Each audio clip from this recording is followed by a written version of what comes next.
Hello friends, എല്ലാവർക്കും sinus വേൾഡിൻ്റെ പുതിയൊരു വീഡിയോയിലേക്ക് സ്വാഗതം.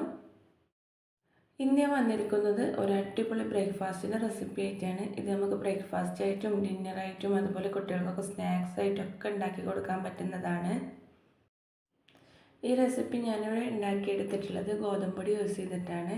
ഇത് ഉണ്ടാക്കിയെടുക്കാൻ വളരെ ഈസിയാണ്. നമുക്ക് സമയമൊക്കെ വളരെ കുറച്ച് മതി. എന്നാൽ നല്ല ടേസ്റ്റിയാണ്. കുട്ടികളൊക്കെ ഇഷ്ടപ്പെടുന്ന അതേ രീതിയിലാണ് ഞാനിവിടെ ഇത് ഉണ്ടാക്കിയെടുത്തിട്ടുള്ളത്. ചപ്പാത്തി ഒന്നും ഇഷ്ടമില്ലാത്ത കുട്ടികൾ പോലും നമ്മൾ ഈ റെസിപ്പി ട്രൈ ചെയ്തിട്ടുണ്ടെന്നുണ്ടെങ്കിൽ കഴിച്ചു പോകും. അത്രയ്ക്ക് ടേസ്റ്റിയാണ്. അപ്പോൾ നമുക്ക് ഇതെങ്ങനെ റെഡിയാക്കി എടുക്കുന്നതെന്ന് നോക്കാം. ഞാനിവിടെ ഒരു മിക്സിയുടെ ജാറിലേക്ക് ഒരു കോഴിമുട്ട പൊട്ടിച്ചൊഴിച്ച് കൊടുത്തിട്ടുണ്ട്. പിന്നെ ഇതിലേക്ക് നമുക്ക് ആവശ്യത്തിനുള്ള ഗോതമ്പ് പൊടി കൂടി ചേർത്ത് കൊടുക്കാം. ഞാനിവിടെ ഏകദേശം ഒരു കപ്പ് നിറയെ ഗോതമ്പ് പൊടി ചേർത്ത് കൊടുത്തിട്ടുണ്ട്. പിന്നെ നമുക്കിതൊന്ന് അടിച്ചെടുക്കാൻ ആവശ്യത്തിന് ഒരു കുറച്ച് വെള്ളം ചേർത്ത് ആദ്യം ഒന്ന് മിക്സാക്കി എടുക്കണം. എന്നിട്ട് ആവശ്യമാണെന്നുണ്ടെങ്കിൽ വീണ്ടും ചേർത്ത് കൊടുക്കാം. ഞാനിവിടെ ഏകദേശം ഒരു 3/4 കപ്പോളം വെള്ളം ചേർത്ത് കൊടുത്തിട്ടുണ്ട്. ഇപ്പോൾ ഇതാ നമ്മുടെ ബാറ്റർ ഇവിടെ റെഡി ആയി വന്നിട്ടുണ്ട്. ഇനി നമുക്കിതൊരു പാത്രത്തിലേക്ക് മാറ്റി കൊടുക്കാം. മാവൊക്കെ റെഡിയായി വന്ന ശേഷം നമുക്കിതിലേക്ക് കുറച്ച് ഫില്ലിങ്ങിൻ്റെ ആവശ്യമുണ്ട്. അപ്പോൾ അതാണ് നമ്മളിവിടെ റെഡിയാക്കി എടുക്കുന്നത്. ഒരു കോഴിമുട്ട ഒരു പാത്രത്തിലേക്ക് പൊട്ടിച്ചൊഴിച്ച് കൊടുത്തിട്ടുണ്ട്. പിന്നെ കുറച്ച് ചെറിയ ഉള്ളി, ഒരു ചെറിയ പീസ് തക്കാളി, കുറച്ച് മല്ലിയില, ഒരു ചെറിയ കഷ്ണം പച്ചമുളക്, ഇതൊക്കെ ചെറുതായി കട്ട് ചെയ്തതാണ് ഞാനിവിടെ ഇട്ടെടുത്തിട്ടുള്ളത്.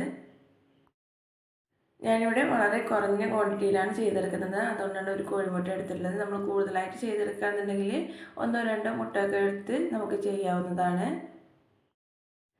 പിന്നെ ഇതിലേക്ക് ഞാനിവിടെ ആവശ്യത്തിലുള്ള ഉപ്പ് കൂടി ചേർത്ത് കൊടുത്തിട്ടുണ്ട്. ഇനി എല്ലാം കൂടി നല്ലപോലെ ഒന്ന് മിക്സാക്കി എടുക്കണം. ഇനി നമുക്ക് ദോശ ചുട്ടെടുക്കാൻ തുടങ്ങാം. നല്ലപോലെ ചൂടായിട്ടുള്ള പാനിലേക്ക് ഒരു തവി മാവ് ഒഴിച്ചു കൊടുക്കാം. അത് ജസ്റ്റ് ഒന്ന് പരത്തി കൊടുക്കണം. ചെറുതായിട്ടൊന്ന് പരത്തി കൊടുത്താൽ മതി. നല്ലപോലെ പരത്തി നൈസാക്കി എടുക്കൊന്നും വേണ്ട. ചെറുതായിട്ടൊന്ന് ചുറ്റിച്ചു കൊടുത്ത ശേഷം അതൊന്ന് കുക്കായി വരാൻ വേണ്ടിയിട്ട് നമുക്കൊന്ന് വെയിറ്റ് ചെയ്യാം. ഇതുപോലെ ഒന്ന് വെന്ത് വരുന്ന സമയത്ത് നമുക്കൊന്ന് മറിച്ചിട്ട് കൊടുത്ത് നല്ലപോലെ തന്നെ ഒന്ന് വേവിച്ചെടുക്കണം. ഇപ്പോൾ ഇതാ നമ്മുടെ ദോശ ഇവിടെ റെഡിയായി വന്നിട്ടുണ്ട്. ഇത് നമുക്ക് പാനിൽ നിന്ന് മാറ്റാം. ഇതേ സെയിം പാനിലേക്ക് തന്നെ നമുക്ക് ഒരു കയ്യിൽ മാവ് കൂടി ഒഴിച്ചു കൊടുത്ത് ഇതുപോലെ തന്നെ ജസ്റ്റ് ഒന്ന് ചുറ്റിച്ചെടുക്കണം. ഈ ദോശ നമ്മൾ ഒഴിച്ചെടുത്തതിന് ശേഷം നല്ലപോലെ കുക്കാവണതിന് മുമ്പ് തന്നെ നമ്മൾ നേരത്തെ റെഡിയാക്കി വെച്ചിട്ടുള്ള ഫില്ലിങ് മുട്ടയുടെയും ഉള്ളിയുടെയൊക്കെ മിക്സ് ഇതിലേക്ക് നമുക്ക് വെച്ചെടുക്കാം. നല്ലപോലെ വെന്ത് വരുന്നതിന് മുമ്പ് വേണം നമ്മളിങ്ങനെ ചെയ്ത് കൊടുക്കാൻ. അപ്പോൾ ഇതാ ഞാനിവിടെ ഒരു 3-4 ടീസ്പൂണോളം ചേർത്ത് കൊടുത്തിട്ടുണ്ട്. എന്നിട്ട് നമ്മൾ നേരത്തെ റെഡിയാക്കി വെച്ചിട്ടുള്ള ദോശ വെച്ച് ഇതുപോലെ കവർ ചെയ്തെടുക്കണം. ഈ ദോശ ഇതിലൂടെ ഒട്ടിപ്പിടിക്കാൻ വേണ്ടിയിട്ട് നമ്മൾ നല്ലപോലെ കുക്കാവുന്നതിന് മുമ്പ് തന്നെ ഇതെങ്ങനെ ചെയ്തെടുക്കുകയാണെന്നുണ്ടെങ്കിൽ നല്ലപോലെ ഒട്ടിപ്പിടിക്കും. ഇപ്പോൾ ഇതാ നമ്മുടെ ദോശയൊക്കെ ഇവിടെ റെഡിയായി വന്നിട്ടുണ്ട്. ഇനി നമുക്കത് മറിച്ചും തിരിച്ചിട്ട് കൊടുത്ത് നല്ലപോലെ ഒന്ന് വേവിച്ചെടുക്കാം.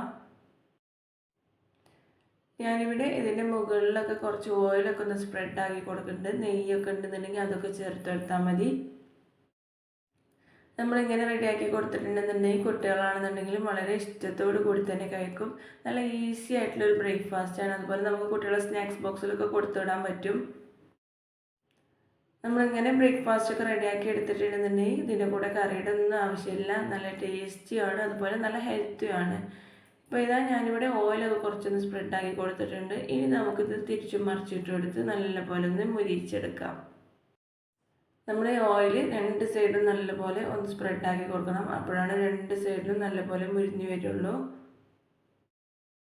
നമ്മൾ മറ്റു ദോശ വെച്ച് കവർ ചെയ്ത് കൊടുക്കുമ്പോൾ നമ്മൾ ആദ്യം ചുരുള്ള ദോശ നല്ലപോലെ കുക്കാവാതെ ശ്രദ്ധിക്കണം, എന്നാലേ ഒട്ടിപ്പിടിക്കുള്ളൂ. അപ്പോൾ ഇതാ നമ്മൾ സിമ്പിൾ ബ്രേക്ക്ഫാസ്റ്റും അതുപോലെ ഡിന്നറും ഒക്കെ ആയിട്ട് കഴിക്കാൻ പറ്റുന്ന ഒരു സിമ്പിൾ റെസിപ്പിയാണിത്. റെഡിയായി വന്നിട്ടുണ്ട്. നമുക്കിനി ഇതുപോലെ ബാക്കിയുള്ളതൊക്കെ ഒന്ന് ചെയ്തെടുക്കാം.